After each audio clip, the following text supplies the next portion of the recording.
আসসালামু আলাইকুম। নারায়ণগঞ্জ কলেজের একাদশ ও দ্বাদশ শ্রেণীর সকল শিক্ষার্থীকে আমাদের এই নারায়ণগঞ্জ কলেজের অনলাইন ক্লাসে স্বাগতম জানাচ্ছি। তো তোমরা এই অনলাইন ক্লাসের পূর্বে আমি কিছু ইনস্ট্রাকশন দিতে চাই। তো আজকে আমি তোমাদের ইংরেজি দ্বিতীয় পত্রের প্রস্তুতিমূলক আলোচনা করব।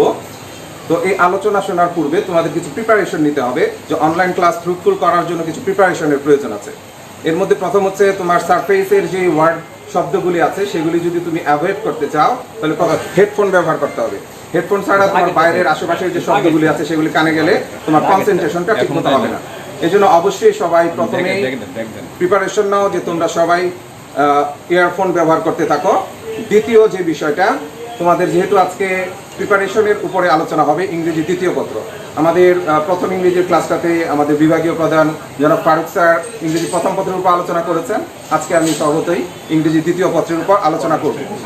তো প্রথমে যে কথাটা বলে রাখছি তোমাদের, যে প্রথমেই তোমরা কোনো প্রশ্ন আমাকে করবে না, আমি পুরো বিষয়টা অর্থাৎ তোমাদের 100 মার্কের যে ইংরেজি দ্বিতীয় পত্র আছে পুরোটাই আলোচনা করবো ইনশাআল্লাহ। এবং আমার আলোচনার শেষে আমি তোমাদেরকে সুযোগ দিব কমেন্ট করে তোমাদের প্রবলেমগুলি জানানোর। সেই পর্যায়ে যে আমি তোমাদের সেই সমস্যাগুলিকে সমাধান করব।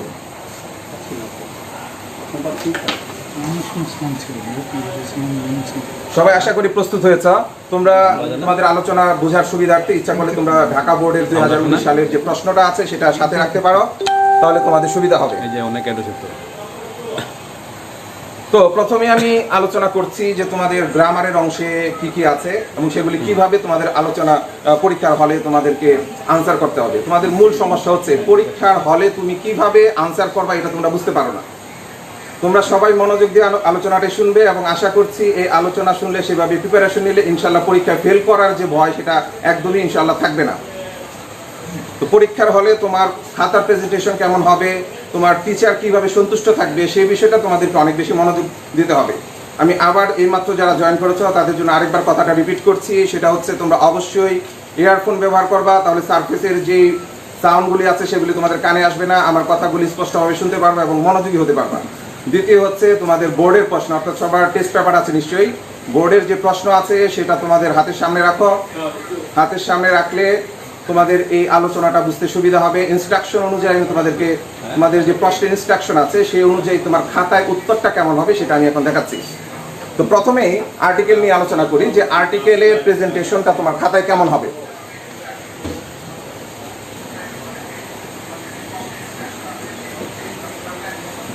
আর্টিকেল, তো তোমরা যখন আনসার করা শুরু করবে তখন তোমাদের খেয়াল রাখতে হবে যে টিচারকে কিভাবে সন্তুষ্ট রাখা যায়। অনেকে আছে এলোমেলোভাবে হিজিবিজি করে আনসার করো, সেই বিষয়টা তোমরা করবে না। প্রথমে যেটা করবে যে একটা ফ্রেশ পেজে, মনে করো এটা হচ্ছে তোমার পরীক্ষার খাতা, তুমি এরকম মার্জিন করলা। মার্জিন করার পর অনেকে দেখা যায় এখানে এ, এখানে বি, এখানে সি, এখানে ডি, এইভাবে আনসার করছো। এটা কখনোই ভালো প্রেজেন্টেশন না। তাহলে এখন প্রশ্ন হচ্ছে তোমার এই খাতার প্রেজেন্টেশনটা কেমন হবে, কিভাবে টিচারকে সন্তুষ্ট রাখা যাবে, টিচারকে কিভাবে কম বিরক্ত করা যাবে। সেক্ষেত্রে তোমার এই একটা পেজই তুমি ব্যবহার করবা একটা উত্তরের জন্য, অর্থাৎ আর্টিকেলে তোমাদের মোট 10টা আনসার করতে হবে। তুমি answer to the question number 1 লিখে এইভাবে নিচে নিচে A B C D E F এইভাবে নিচে নিচে একটা পেজ। তোমার পেজ বাঁচানোর প্রয়োজন নাই, সেই চিন্তা তোমাকে করতে হবে না। তুমি অবশ্যই যেটা করবা যে আর্টিকেলের একটা আনসারের জন্য, অর্থাৎ 1 নম্বরের যে আর্টিকেল থাকে সেটা আনসার করার জন্য তুমি এভাবে নিচে নিচে দিয়ে শুধু উত্তর লিখবা। এই বিষয়টা একটু কোট করো। অনেকেই প্রশ্ন করো যে আমি প্রশ্ন সাথে লিখবো কিনা, এটা সময়ের অপচয় ছাড়া আর কিছুই না। তো আমি আজকে তোমাদের গ্রামারের এবং রাইটিং পার্টির যে পূর্ণাঙ্গ আলোচনাটি আছে সেটা কোন অংশ কিভাবে আনসার করতে হবে, কোনটার প্রশ্ন উঠাতে হবে, কোনটার প্রশ্ন উঠাতে হবে না, সার্বিক বিষয়গুলি নিয়ে আলোচনা করব।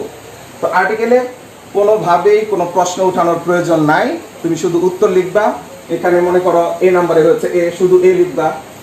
দ্বিতীয় হয়েছে এন লিখবা। সি নাম্বার মনে করো উত্তর হচ্ছে দা লিখবা। যদি ক্রস দেওয়ার প্রয়োজন হয় ক্রস দিবা। এই ক্ষেত্রে তুমি নিচে আন্ডারলাইন করারও কোনো প্রয়োজন নাই। আশা করি বুঝতে পেরেছ। এখন কেউ কোনো কমেন্ট করবা না, আমি আলোচনা শেষে তোমাদেরকে সুযোগ দিব কমেন্ট করে জানানোর জন্য, সেক্ষেত্রে আমি তোমাদের সেই সমস্যাগুলি সমাধান করব। এবার আমাদের দ্বিতীয় টপিক, অ্যাজ ইউজুয়াল দ্বিতীয় টপিকে আছে হচ্ছে প্রিপোজিশনস।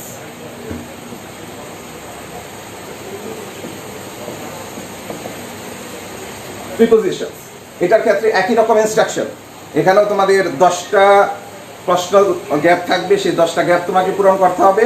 আর্টিকেলের মতোই এখানে তোমাকে একইভাবে একটা পৃষ্ঠা ব্যবহার করবা।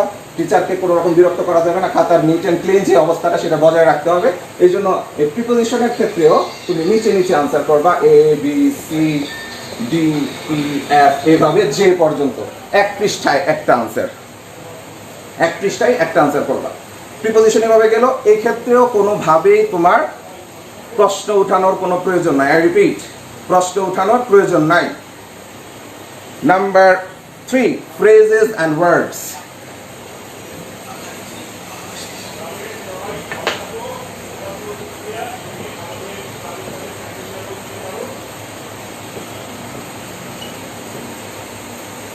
phrases and words এক্ষেত্রেও দেখবা যে তোমাদের প্রশ্নের উপরের অংশে তোমাদের অবশ্যই প্রথমে বলেছিলাম যে বোর্ডের প্রশ্নটা সাথে রাখো, তাহলে তোমাদের বুঝতে সুবিধা হবে।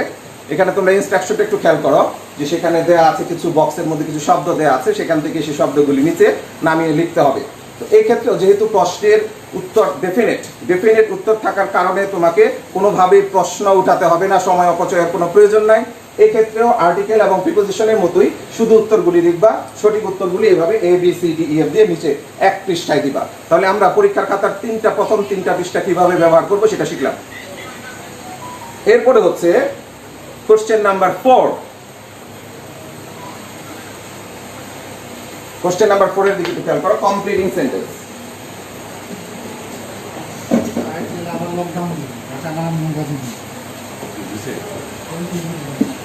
কমপ্লিটিং সেন্টেন্সের ক্ষেত্রে খুব মনোযোগ দিয়ে খেয়াল করতে হবে একটা কথা।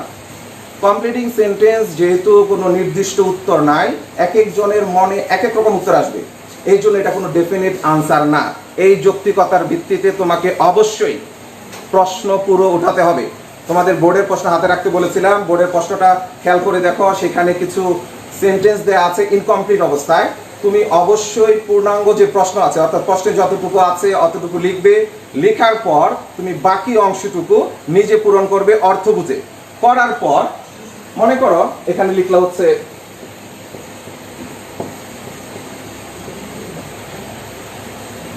রহিম ইজ এ বয়, তারপর মনে করো একটা ড্যাশ দেয়া আছে, এরকমই তুমি এই ড্যাশের অংশে মনে করবা লিখলা হচ্ছে he goes to school every day।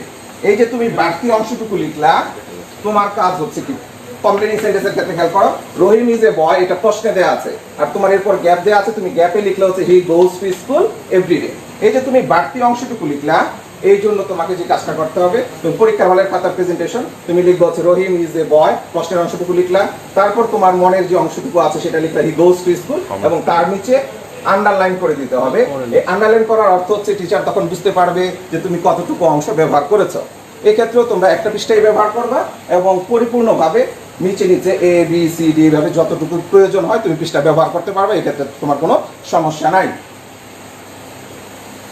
গেল কমপ্লিটিং সেন্টেন্স। এবার পরের পর্যায়ে আসি right form of verbs. Right form of verbs যেহেতু সম্পূর্ণই গ্রামারের নিয়ম মেনে লিখতে হয়, এক্ষেত্রে উত্তরগুলি একদম সার্টেন, অর্থাৎ ভিন্ন রকমের উত্তর হওয়ার তেমন কোনো সুযোগ নাই। এই জন্য এখানে প্রশ্ন উঠাতে হবে না, শুধু উত্তর লিখলেই হবে।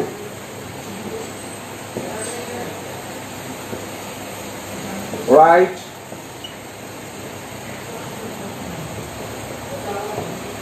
Right form of verbs. এই ক্ষেত্রে আর্টিকেল এবং প্রিপোজিশনের মতো তোমার যে সঠিক উত্তরটা মনে হবে সেটা নিচে নিচে লিখে দিবা, এ বি সি ডি এভাবে করে নিচে নিচে লিখে দিলেই হবে। আমি শেষে আবার অ্যাট এ গ্লান্স পুরো বিষয়টা বলবো, কোনটা প্রশ্ন উঠাতে হবে কোনটা উঠাতে হবে না। ট্রান্সফরমেশনস এটা বলার অপেক্ষা রাখে না, এখানে প্রশ্ন কোনোভাবেই উঠাতে হবে না, যেহেতু তুমি এক অবস্থা থেকে আরেক অবস্থায় নিবা।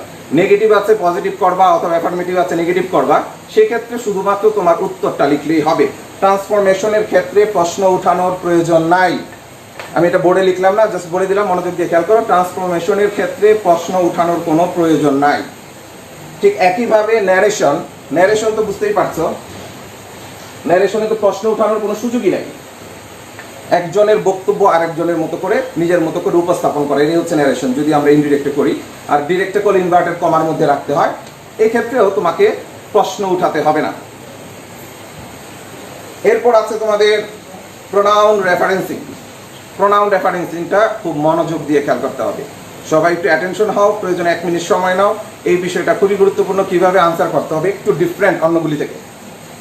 1 মিনিট সময় দিচ্ছি। প্রোনাউন রেফারেন্সিং এর উত্তরপত্রটা বের করো, তোমাদের প্রশ্ন যে আছে বোর্ডে সেটা বের করো। আমি বোর্ডে 1 মিনিটের মধ্যেই দেখিয়ে দিচ্ছি।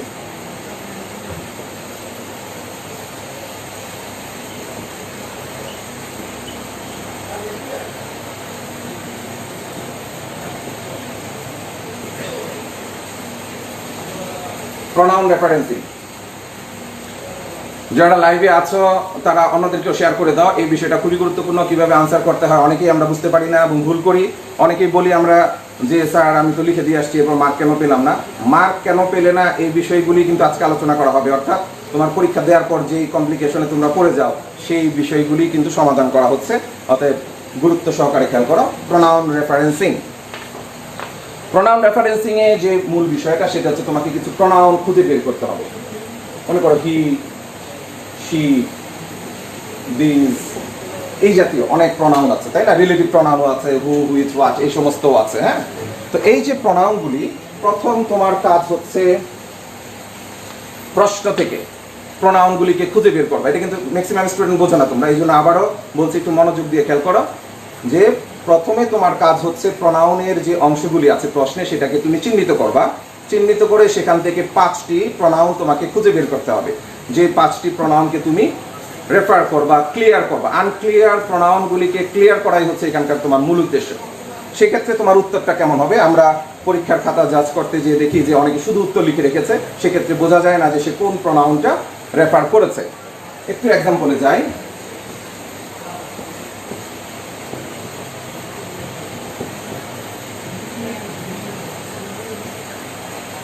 Rohim is a college student.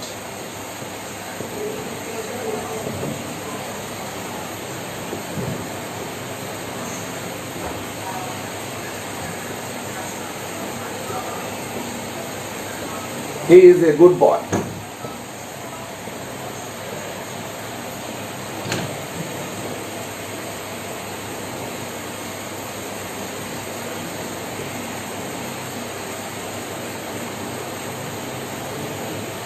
His father's name is Korim. He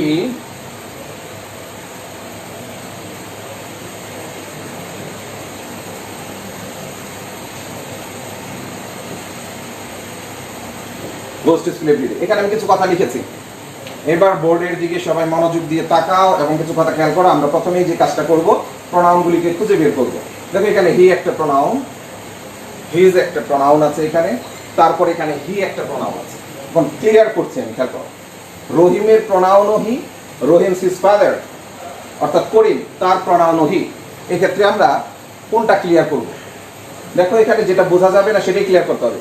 Rahim is a college student, এখানে কোনো প্রোনাউন নাই। দ্বিতীয় বাক্যে খেয়াল করো, হি ইজ এ গুড বয়, এটা বোঝা যাচ্ছে রহিমের কথাই বলা হচ্ছে। কিন্তু পরবর্তী বাক্যে এসে হিজ ফাদার্স নেম ইজ করিম, আরেকজন চলে আসলো, অর্থাৎ দুইজনের প্রোনাউন হয়ে গেল। এরপর বলা আছে হি গোজ টু স্কুল এভরিডে। এখন প্রশ্ন হচ্ছে এই হিটা কে? এটা কি রহিম নাকি রহিমের বাবা? এই বিষয়গুলি তোমাকে ক্লিয়ার করতে হবে। যেহেতু দুইটা প্রোনাউনই হি, আমরা যদিও বুঝতে পারছি, কিন্তু এখানে পরীক্ষার প্রশ্নের চাহিদার খাতিরে তোমাকে এটা ক্লিয়ার করে দিতে হবে। সেক্ষেত্রে এই উত্তরটা কি হবে? যেহেতু ক্লিয়ার না এটা কি রহিম নাকি রহিমের ফাদার, এই জন্য আমরা এটাকে স্পষ্ট করে নাউন ব্যবহার করে লিখে ফেলবো। যেহেতু রহিম সম্পর্কে বলা হচ্ছে, রহিম আন্ডারলাইন করে দেব, শেষ কাজ। এখন যে প্রশ্নটা তোমার মনের মধ্যে আসছে যে আমার খাতার প্রেজেন্টেশনটা কেমন হবে, বোর্ডের মধ্যে যেমন আছে তেমনই প্রেজেন্টেশন হবে। দ্যাট মিনস প্রশ্নের যা কিছু আছে সবই তোমাকে উঠাতে হবে। খেয়াল করো, প্রশ্নের যা কিছু ছিল সবই কিন্তু এখানে আছে। Rahim is a college student, he is a good boy, সবই আছে। His father's name is Karim, এটাও আছে। আমি শুধুমাত্র চেঞ্জ করেছি এখানে যে প্রোনাউনটা ছিল সেই প্রোনাউনটা সেখানে হি এর পরিবর্তে রহিম লিখেছি। তোমরা পরীক্ষার হলে সেই কাজটাই করবা যে শুধুমাত্র হি চেঞ্জ করে এখানে প্রয়োজন হচ্ছে রহিম, রহিম লিখবা এবং নিচে অবশ্যই আন্ডারলাইন করে দিতে হবে। তোমার কাজ শেষ। এভাবে 5টা প্রোনাউন বের করে আন্ডারলাইন করবা। প্রোনাউন তোমরা বের করতে পারো, ক্লিয়ারও করতে পারো, কিন্তু উত্তর করতে পারো না। এই ক্ষেত্রে আবারও বলছি, যেই অংশটুকু শুধু তুমি চেঞ্জ করবা, এখানে আমি হিয়ের পরিবর্তে চেঞ্জ করে রহিম লিখেছি, শুধু এইটুকু জায়গা চেঞ্জ করেছি এবং আমি যেই জায়গাটা চেঞ্জ করেছি সেই জায়গাটা আন্ডারলাইন করে আমি চিহ্নিত করে দিয়েছি, তাহলে টিচার সহজেই বুঝতে পারবে আমি কোন অংশটুকু আমার উত্তরের জন্য রেখেছি। এরপর আর এখানে বলার কিছু নাই, আশা করি বুঝতে পেরেছ। আমরা পরবর্তী আলোচনায় চলে যাই।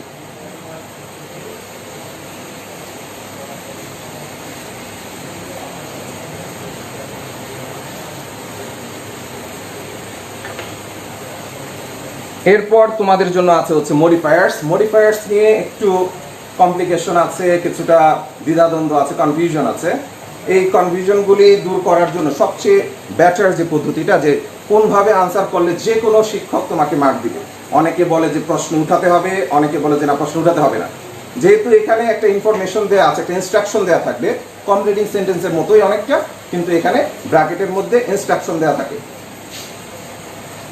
এই জন্য যেটা করতে হবে তোমাকে, যে অনেকে বলবে যে না তোমাকে প্রশ্ন উঠাতে হবে, অনেকে বলবে প্রশ্ন উঠাতে না উঠালেও চলবে। এক্ষেত্রে তুমি ডিসিশন কোনটা নিবা? আমার সাজেশন হচ্ছে তোমাদের জন্য অবশ্যই প্রশ্ন উঠিয়ে দিবা। শুধুমাত্র প্রশ্নের ব্র্যাকেটের মধ্যে যে ইনস্ট্রাকশনটা দেওয়া থাকে সেই ইনস্ট্রাকশনটা তুমি ব্যবহার করবা না। এই হচ্ছে তোমাদের কাজ। আশা করি বুঝতে পেরেছো। আমি কথাটা আরেকবার রিপিট করছি, যে তোমাদের মডিফায়ার্সের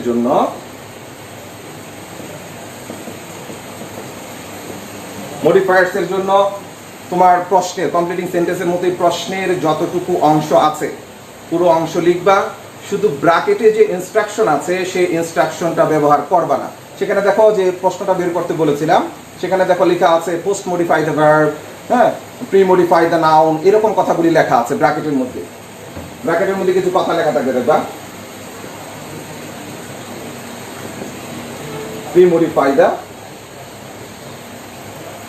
নাউন, এরকম লেখা থাকে না ব্র্যাকেটের মধ্যে।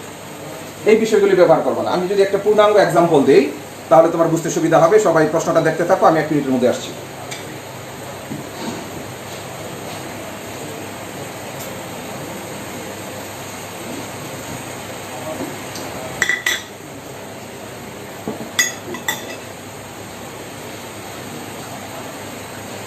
একটা এক্সাম্পল দিই।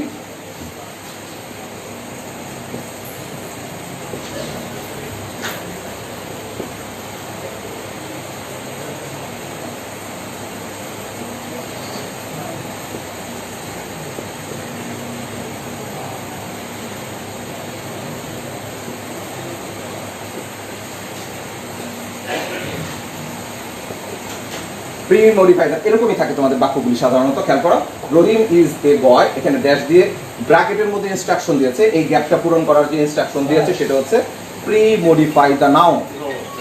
অর্থাৎ এখানে যে নাউন আছে বয়, এই নাউনটাকে মডিফাই করতে হবে। একটু মডিফাই মানে হচ্ছে বিশেষ কোনো পরিচয় দেয়া, সেই বিশেষ পরিচয়টা এখানে তোমাকে দিতে হবে। তো বিশেষ পরিচয়টা স্বাভাবিকভাবে, এটা যেহেতু একটা সহজ বাক্য সবাই বুঝতে পারছো, নাউনকে মডিফাই করতে বলে অ্যাডজেক্টিভ ব্যবহার করা হয়। এক্ষেত্রে যদি রহিম ভালো হয়, ঘটনার বিবর্তনে যদি মনে হয় যে না রহিম ভালো ছেলে, তাহলে তুমি দিবা গুড। যদি খারাপ হয় তাহলে ব্যাড, এরকম শব্দই তো বসাবো আমরা। উত্তরটাও সেরকম হবে। তুমি শুধু এইটুকু অংশ, ইনস্ট্রাকশনের অংশটুকু ব্যবহার করবে না। সেখানে খেয়াল করো যে 10টা তোমাদের প্রশ্ন দেয়া আছে, হ্যাঁ, শুধু ইনস্ট্রাকশনের অংশটুকু তুমি লিখবা না, বাকি প্রশ্নের সব কিছু লিখে তোমার ওই ইনস্ট্রাকশন অনুযায়ী এখানে যে তুমি একটা বাড়তি শব্দ বসাচ্ছ, যেটা যে ইনস্ট্রাকশন আছে সেই অনুযায়ী সেই শব্দের নিচে তোমাকে আন্ডারলাইন করে দিতে হবে। এই হচ্ছে তোমাদের মডিফায়ার্সের কাজ, আর তেমন কোনো কাজ নাই। এরপর হচ্ছে কানেক্টরস। কানেক্টরসের ইনস্ট্রাকশনটা একটু দিচ্ছি তোমাদের। এটা নিয়েও অনেকে কনফিউশন সৃষ্টি করে, কোনো কনফিউশনে পড়ার কোনো প্রয়োজন নাই।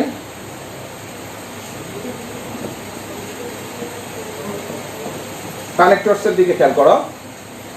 কানেক্টরসে কিছু গ্যাপ দেওয়া থাকে, সেখানে নানা রকমের কানেক্টরস আছে, সেগুলি তোমাদের বসাতে হবে। সেই লিস্টগুলি সবার কাছে আছে ইতিমধ্যে, যেহেতু তোমরা প্রিপারেশনে চলে গেছো পরীক্ষা দেওয়ার।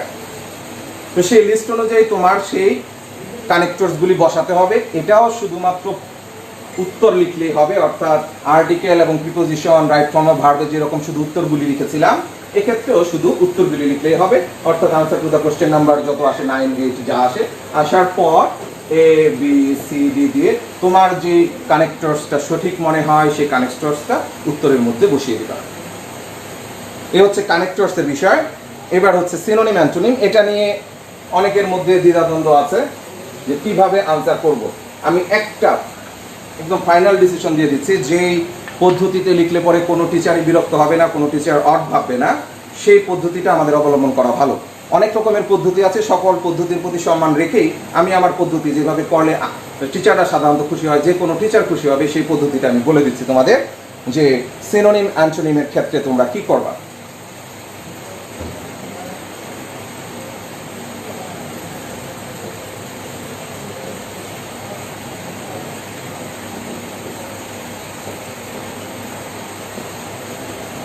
সিনোনিম অ্যান্টোনিম, সেখানে দেখবা যে একটা প্যাসেজ দেয়া আছে, সেই প্যাসেজটা পড়ে নিচের অংশে দেখো একটু, সেখানে দেয়া আছে এ বি সি ডি এরকম করে কিছু শব্দ দেয়া আছে, পাশে ব্র্যাকেট দিয়ে কিছু ইনস্ট্রাকশন দেয়া আছে যে সেটাকে সিনোনিম করব নাকি অ্যান্টোনিম করব। নিশ্চয়ই দেখেছ, জানো তোমরা বিষয়টি। এখন আনসার করব কিভাবে? প্রথমে কাজ হচ্ছে তোমাকে একটা বক্স তৈরি করতে হবে।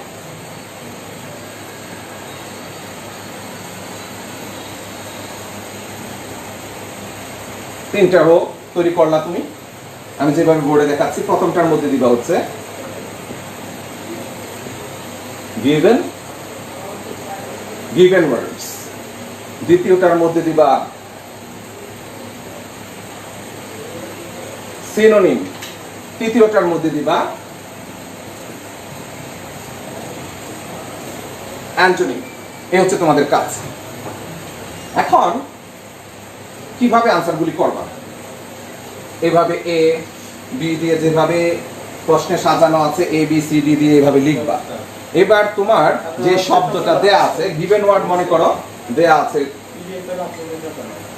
গুড, গিভেন ওয়ার্ড গুড দেয়া আছে, এরকম করে এ নাম্বারে মনে করো দেয়া আছে গুড, এটা ব্র্যাকেটে দেয়া আছে অ্যান্টোনিম। এখন তাহলে এই গুড শব্দটা গিভেন ওয়ার্ড মানে হচ্ছে গুড, আমি গুডটা লিখে ফেললাম। এবার যেহেতু আমাকে সিনোনিম করতে বলে না, বলেছে অ্যান্টোনিম করতে, আমি সিনোনিমের ঘরে একটা ক্রস দিয়ে দিব। অ্যান্টোনিমের ঘরে আমার ডিজায়ার্ড যে ওয়ার্ড আছে, গুডের যে বিপরীত শব্দ, অ্যান্টোনিম মানে বিপরীত শব্দ তোমরা সবাই জানো, যে গুডের বিপরীত শব্দ আমরা লিখে দিব ব্যাড। এই কাজ শেষ। এই জন্য তোমাকে আর বেশি কষ্ট করতে হবে না, ঘরটা একটু কষ্ট করে নিবা, তাহলে বারবার অ্যান্টোনিম সিনোনিম কি করছো সেগুলি লেখার প্রয়োজন হবে না। লেখা শেষ হয়ে গেলে এই ঘরটা ক্লোজ করে দিলাম। আবার বি নাম্বার ঘরে আরেকটা শব্দ, যে কোনো শব্দ যদি আসে, সেই শব্দ তুমি ব্যবহার করবা একইভাবে। যদি সেটাকে সিনোনিম করতে বলে সিনোনিমের ঘরে লিখবা, অ্যান্টোনিম করতে বলে অ্যান্টোনিমের ঘরে লিখবা, অন্য যে ঘরটা ফাঁকা থাকবে সেটা ক্রস দিয়ে দিবে এভাবে। যেরকম গুডের পর এখানে অ্যান্টোনিম করতে বলেছে, এই জন্য সিনোনিমের ঘরটাতে আমি ক্রস দিয়ে দিয়েছি। এই হচ্ছে সিনোনিম অ্যান্টোনিম করার নিয়ম। আর এবার লাস্ট, গ্রামারের লাস্ট যে অংশটুকু আছে পাঞ্চুয়েশন, সেটা নিয়ে আলোচনা করছি।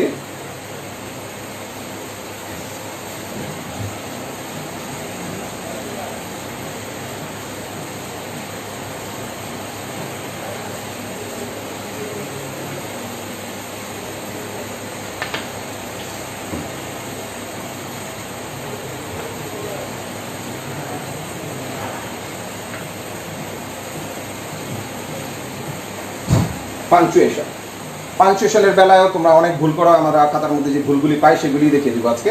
পাঞ্চুয়েশনের তো তোমার কোনো সুযোগই নাই আনসার প্রশ্নটা না লেখার, অবশ্যই তোমাকে প্রশ্নের পূর্ণাঙ্গ অংশই উঠাতে হবে, এবং যেই জায়গায় কমা দেওয়ার দরকার কমা দিব, সেমিকোলন দেওয়ার দরকার সেমিকোলন দিব, ইনভার্টেড কমার প্রয়োজন হলে ইনভার্টেড কমা দিব। এই বিষয়গুলি একটু খেয়াল করবো। তো এখানে দেখো কিছু শব্দ আমি লিখছি, সেন্টেন্স লিখছি, এবং সেগুলিকে কিভাবে পাঞ্চুয়েট করি সেটা খেয়াল করবা।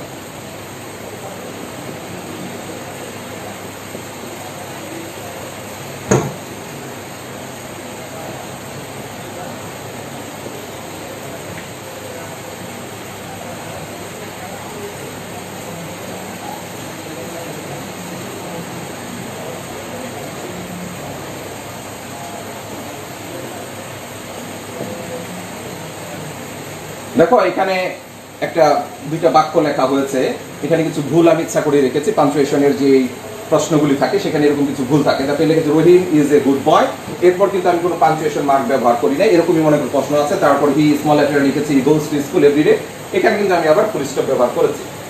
তার মানে হচ্ছে প্রশ্নে কিছু পাঞ্চুয়েশন দেয়া থাকবে, আবার কিছু পাঞ্চুয়েশন দেয়া থাকবে না। এটার উপর ভিত্তি করেই তোমার উত্তরটা কিভাবে হবে যৌক্তিকভাবে বুঝে নেওয়ার চেষ্টা করো। তোমাকে পুরো অংশই লিখতে হবে। তুমি এভাবে লিখছো Rahim is a good boy, he goes to school everyday, ঠিক আছে, এটা লিখলা। এখানে তোমার মনে করো তোমার পাঞ্চুয়েশনের প্রয়োজন হয়েছে ফুল স্টপ, এখানে তুমি ফুল স্টপ দিলা, ফুল স্টপ বসালা। এরপর যেহেতু ফুল স্টপ হয়েছে, এর পরের ওয়ার্ডটা শুরুর অক্ষরটা হয়ে যাবে ক্যাপিটাল লেটার, এর জন্য হলো হি। এরকম করেই তোমরা উত্তরটা দিয়ে চলে আসো এবং ভাবো যে পূর্ণাঙ্গ মার্ক পাবা। উত্তর হয়েছে কিন্তু টিচার বিরক্ত হচ্ছে তোমার এই রকম যদি আনসার হয়, খুবই বিরক্ত হচ্ছে। কারণ হচ্ছে কোনটা তুমি পাঞ্চুয়েট করেছো আর কোনটা প্রশ্নে পাঞ্চুয়েশন দেওয়া ছিল সেটা কিন্তু বোঝা যাচ্ছে না। এই জন্য টিচারকে বারবার প্রশ্নে তাকাতে হবে, আবার খাতার দিকে তাকাতে হবে। এই যে বিরক্ত বোধটা যেন টিচার না হয়, এই জন্য তোমার কাজ কি?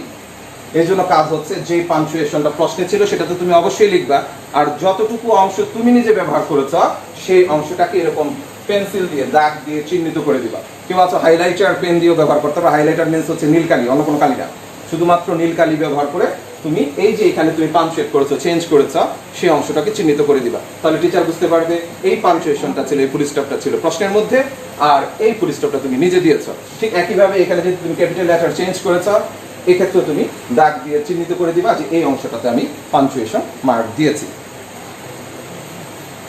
গ্রামারের অংশ মোটামুটি আলোচনা শেষ। আমি অ্যাট এ গ্ল্যান্স আবার আলোচনা করবো বলেছি। এই ক্ষেত্রে তোমরা আবার একটু রাইটিং পার্টটা বের করো। 1 মিনিটের মধ্যেই আবার আসছি, লাইভ থেকে কেউ বের হবে না। 1 মিনিটের মধ্যে আসছি, সবাই প্রশ্নটা বের করার জন্য 1 মিনিট সুযোগ দিলাম। সবাই রাইটিং পার্ট বের করে একটু আলোচনা করি, তারপর পূর্ণাঙ্গ আলোচনা করে শেষ করে দেবো। সেকেন্ড ইয়ার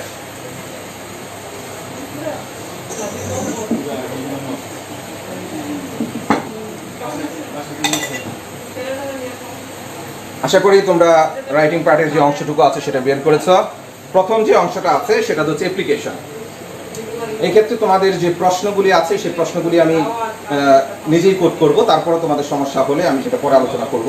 অ্যাপ্লিকেশন কি করবা এটা তোমরা অনেকেই প্রশ্ন করো। অ্যাপ্লিকেশনের যে কাজটা, অ্যাপ্লিকেশন সাধারণত 1 পৃষ্ঠার মধ্যেই লিখতে হয়।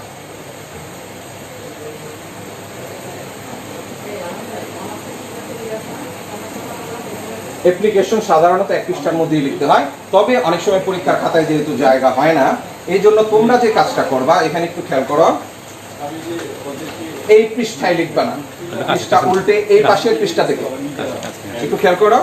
তোমরা মনে করো এটা পরীক্ষার খাতা, এই পাশের পৃষ্ঠা থেকে শুরু করে এই পাশের পৃষ্ঠা পর্যন্ত যেতে পারবে অ্যাপ্লিকেশনের ক্ষেত্রে। আবারও বলছি, তুমি এই পাশে লিখতে লিখতে এখানে শেষ হয়ে গেছে, জায়গা হচ্ছে না, তারপর এই পাশের পৃষ্ঠা যাবা। অনেক সময় কিন্তু জায়গা হয় না, 1 পৃষ্ঠায় জায়গা হয় না, এই জন্য এই ইনস্ট্রাকশন। কিন্তু স্বাভাবিকভাবে তুমি বাস্তব জীবনে যখন কোনো অ্যাপ্লিকেশন ব্যবহার করবা, তখন অবশ্যই 1 পৃষ্ঠাই তোমাকে করতে হবে। এখানে পরীক্ষা হলে যেহেতু জায়গা হচ্ছে না, এই পৃষ্ঠা থেকে এই পৃষ্ঠায় যাওয়ার চেষ্টা করবা, প্রথম পৃষ্ঠায় বা এই পৃষ্ঠায় ব্যবহার করার চেষ্টা করবা। যদি পৃষ্ঠা উল্টে যেতে হয় সেক্ষেত্রে ভালো হবে না ইমপ্রেশনটা। আশা করি অ্যাপ্লিকেশনের সিস্টেম বুঝেছ। এর পরবর্তী যে বিষয়টা আছে রিপোর্ট রাইটিং।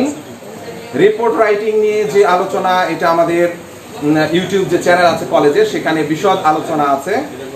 আকলিমা ম্যাডামের যে আলোচনাটা আছে রিপোর্ট রাইটিং এর উপর, সেই আলোচনাটা দেখলে একদম ভাস্ট একটা ধারণা পেয়ে যাবা। তবে এই ক্ষেত্রে একটু বলে রাখি, লেন্থ নিয়ে অনেকে প্রশ্ন করো যে লেন্থ কতটুকু হবে। এই লেন্থের বিষয় বলছে, এখানে 100 ওয়ার্ডস বা 120 120 ওয়ার্ডের মধ্যে লিখলেই রিপোর্টটা হয়ে যায়।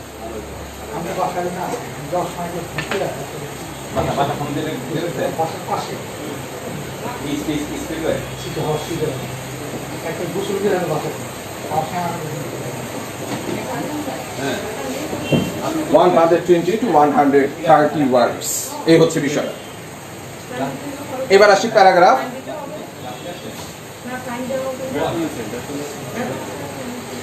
প্যারাগ্রাফটা একটু মনোযোগ দিয়ে খেয়াল করবা। প্যারাগ্রাফ লিখে আসো, কিন্তু 0 পাওয়ার সম্ভাবনা থাকবে। পুরাই লিখেছো 0 পাবা, কি করলে 0 পাবা আর কি করলে মার্কস পাবা সেটা একটু দেখো।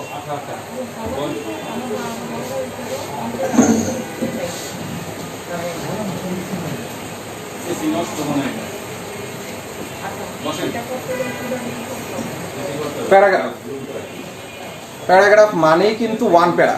তোমরা অনেক সময় প্রশ্ন করো প্যারাগ্রাফ স্যার কয় প্যারায় লিখবো? প্যারাগ্রাফ মানেই তো একটা প্যারা।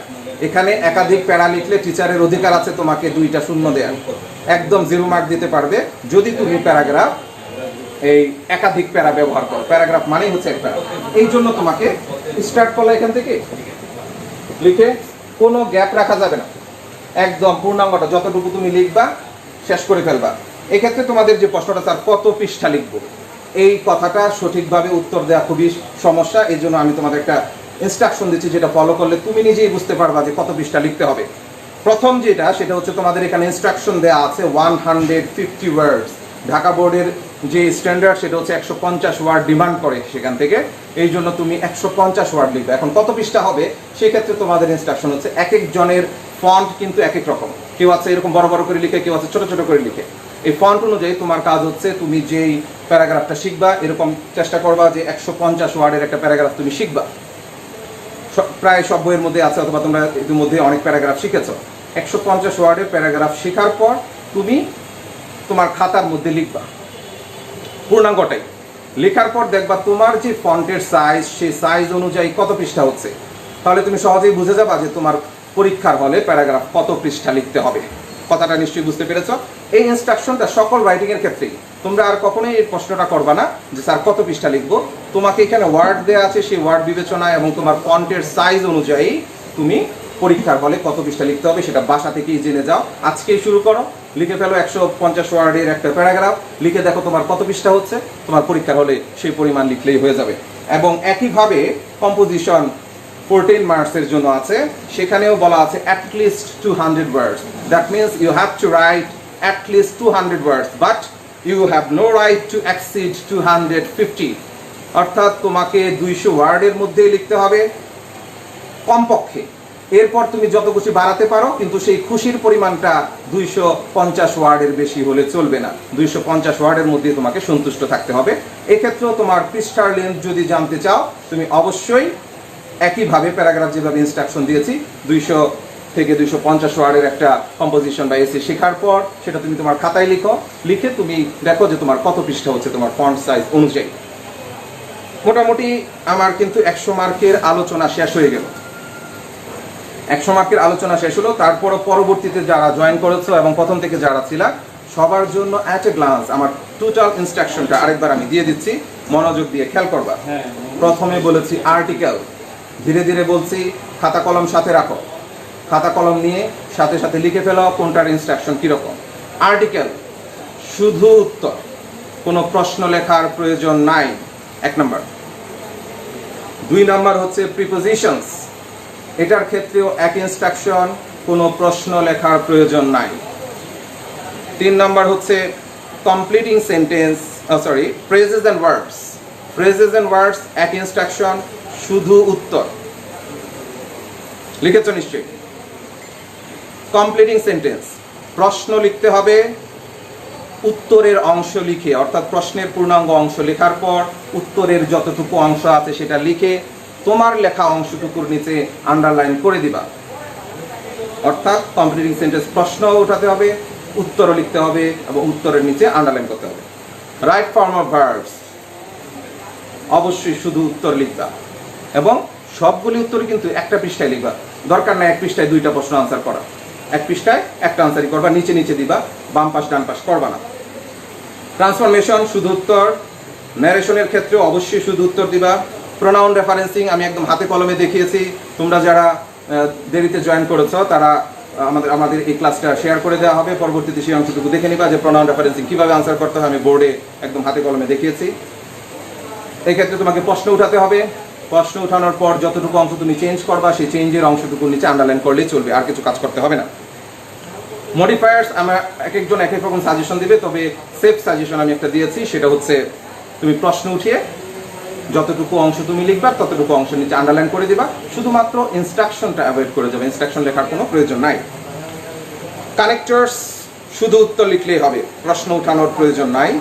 সিনোনিম অ্যান্টোনিম আমি বক্স করে দেখিয়েছি, কিভাবে বক্স করে লিখলে টিচারের খাতা দেখতে সুবিধা হয়, সেই সিনোনিম অ্যান্টোনিম সেভাবেই আনসার করবা। সিনোনিম অ্যান্টোনিমের ক্ষেত্রে আরেকটা বিষয়, তোমরা অনেক সময় লেক্সিক্যাল মিনিং অনুযায়ী তোমরা সিনোনিম অ্যান্টোনিম করো, সেটা করা যাবে না। প্যাসেজ একটা উপরে দেয়া থাকবে, সেই প্যাসেজের গুরুত্বটা হচ্ছে সেই প্যাসেজের ইনস্ট্রাকশন বুঝে, অর্থাৎ প্যাসেজে কোন অর্থে বসেছে সেই অর্থ অনুযায়ী তোমাকে সিনোনিম অ্যান্টোনিম করতে হবে, এবং যেভাবে আমি দেখিয়েছি বক্সের মধ্যে করে কমপ্লিট করবা, সেভাবে বক্সেই করেই এই উত্তরটা করে আসবা। আর পাঞ্চুয়েশন, সেটা তো একটু আগে দেখালাম আমি, যে তোমার প্রশ্নের অংশটুকু তুমি লিখবা, তুমি নিজে পাঞ্চুয়েট করবা, প্রশ্নের পাঞ্চুয়েশনও দিবা, কিন্তু তোমার দায়িত্ব হচ্ছে তোমার চিহ্নিত পাঞ্চুয়েটগুলিকে দাগ দিয়ে চিহ্নিত করে দেওয়া। তুমি যে পাঞ্চুয়েশনগুলি করেছ সেই জায়গাগুলিতে তুমি আন্ডারলাইন করে বুঝিয়ে দিবা। এই হচ্ছে মোটামুটি গ্রামারের অংশ। এর পরের অংশে আছে হচ্ছে অ্যাপ্লিকেশন, সেটা বলেছে 1 পৃষ্ঠায় লিখতে। 1 পৃষ্ঠায় লেখার চেষ্টা করবা, যদি না পারো এই পৃষ্ঠা থেকে এই পৃষ্ঠায় যেতে পারবা, সেটা সমস্যা নাই।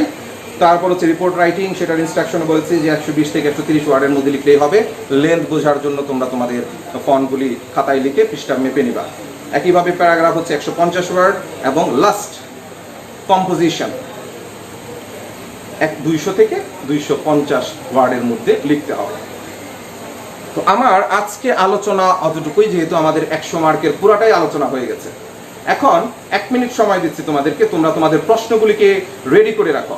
প্রশ্ন রেডি করো, আমি তোমাদের কমেন্টে তোমাদের যেই সমস্যাগুলি আছে যদি থেকে থাকে তাহলে তুমি লিখবে। একটু ইনস্ট্রাকশন ভালো করে খেয়াল করবা, যদি প্রবলেম থাকে তাহলে সুস্পষ্টভাবে প্রবলেমগুলি আমাকে লিখে পাঠাও এখনই লাইভে থাকা অবস্থায়।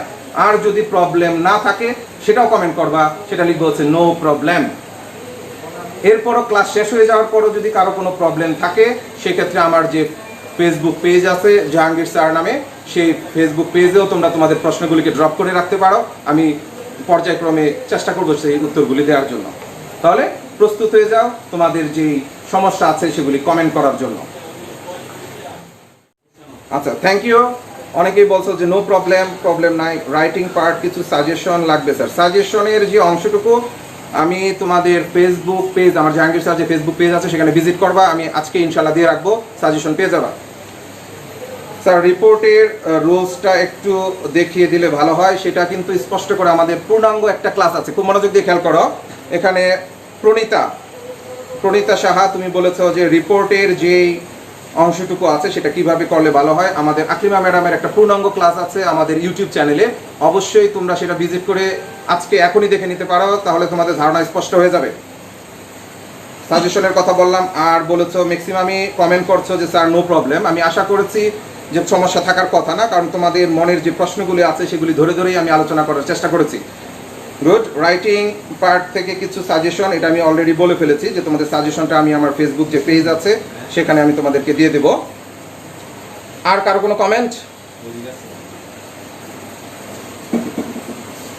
আর কোনো কমেন্ট আসছে না? Thank you. ম্যাক্সিমাম কমেন্ট আসছে হচ্ছে নো প্রবলেম, যেহেতু আলোচনা থেকে বোঝা যাচ্ছে যে তোমরা আমার আলোচনা বুঝেছো, আলহামদুলিল্লাহ। তাহলে আজকে এই পর্যন্তই শেষ করে দিচ্ছি, আবারও দেখা হবে নতুন কোনো বিষয় নিয়ে। তোমরা তোমাদের প্রবলেমগুলি পাঠাতে থাকো, আমাদের সাথে যুক্ত থাকো। আল্লাহ হাফেজ, আসসালামু আলাইকুম।